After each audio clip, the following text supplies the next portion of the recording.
నా పేరు Charles Babbage. నేను 1837లో కంప్యూటర్ కనిపెట్టాను.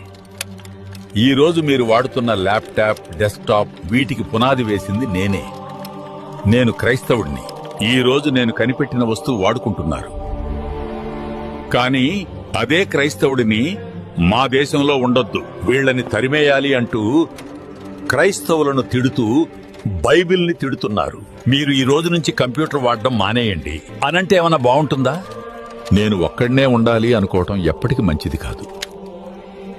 ఒక్కసారి వెనక్కి తిరిగి చూడండి.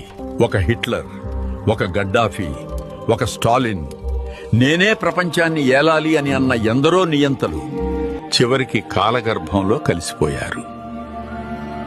మనం పుట్టుకతోనే మతం పూసుకొని పుట్టలేదు. మతం అనేది స్వాభావికంగా, అంటే పుట్టుకతో రాలేదు. మతం అనేది మానవుడు పుట్టగానే వెంట వచ్చే శారీరక లక్షణం కాదు. మనిషి పుట్టిన తర్వాత సమాజం, కుటుంబం, సంస్కృతి ద్వారా నేర్చుకునే ఒక వ్యవస్థ. ఇది పుట్టుకతో వచ్చేది కాదు, పెరిగే పరిసరాలను బట్టి మారుతుంది. కాబట్టి ఆలోచించండి. ద్వేషంతో కాకుండా ప్రేమతో ముందుకు వెళ్ళండి. అందరూ కలిసి ఉండాలి. అందులో క్రైస్తవుడు ఉండాలి.